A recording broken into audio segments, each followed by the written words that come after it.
everyone! Today we're going to read the story of the Three Little Pigs. And you can read with me when we get to the wolf and the pig part.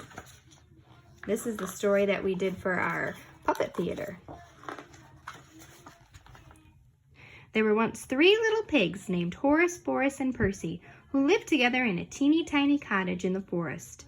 One day Mama Pig said, "You're all too big to live here, so you must go and build houses of your own. But beware of the big bad wolf. Make sure your houses are safe and strong." "Who's afraid of the big bad wolf?" chuckled Horace. "Not me," giggled Boris. And so the three little pigs set off. Before long they reached a large field. "I'll build my house right here out of straw," Horace cheered. "Straw? Are you sure?" asked Percy. "Oh yes," Horace said. "Then it's playtime for me." And with a pat, pat, pat, and a hip, hip, hey, Horace built a house of straw.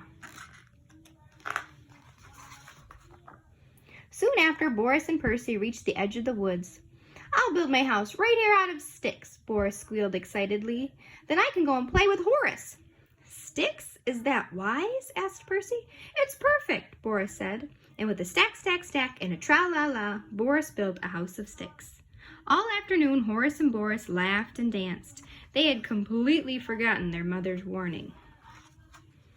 But Percy plodded on. "I want my house to be safe and strong," he thought. Then he came to a brickyard. "This is just what I need," he said. So day after day, Percy worked with a rumble bump and a tip tip tap and a heave heave ho, until at last his brick house stood tall and proud. The summer passed. Then one day Horace was taking a bubble bath in his little straw house when he heard something growling. He peeked out of the window and saw two big, beady eyes. "By my snout," cried Horace, "it's the big bad wolf!" Little pig, let me in," bellowed the wolf. "Not by the hairs on my chinny chin," called Horace. "Then I'll huff, and I'll puff, and I'll blow your house down," cried the wolf.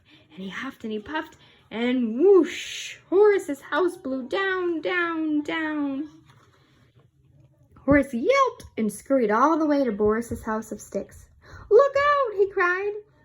Diving behind the couch, there in the window were big beady eyes and sharp pointy claws. "It's the big bad wolf!" Boris chattered. Little pigs, let me in," roared the wolf. "Not by the hairs on our chinny chins," trembled Boris. "Then I'll huff and I'll puff and I'll blow your house down." And so the wolf huffed and he puffed, and crash! Boris's house clattered down, down. Horace and Boris squealed and galloped all the way to Percy's house of bricks. "Look out!" they shouted, and Percy saw big beady eyes, sharp pointy claws, and truly terrible teeth. "It's a big bad wolf!" he cried. Little pigs, let me in," howled the wolf. "Not by the hairs on our chinny chins," shouted Percy. "Then I'll huff and I'll puff and I'll blow your house down." And the wolf huffed and he puffed and he huffed and he puffed. But Percy's brick house stayed up, up, up. The big bad wolf couldn't believe his whiskers. "I'm the big bad wolf," he howled. "No tasty little pigs ever get away from me." "Oh, help!" shivered Boris. "He's on the roof." "What can we do?" asked Boris. "Quick, I have an idea," whispered Percy. "Yum, yum, yum, here I come," laughed the wolf, and he slid down the chimney right into a giant pot of boiling water. "Oh!" screamed the wolf, burning his bottom. Then he leapt up from the pot and ran away as fast as he could. After that, the three little pigs never saw the wolf again, and with help from Percy, they built one big, strong house where they could all live together.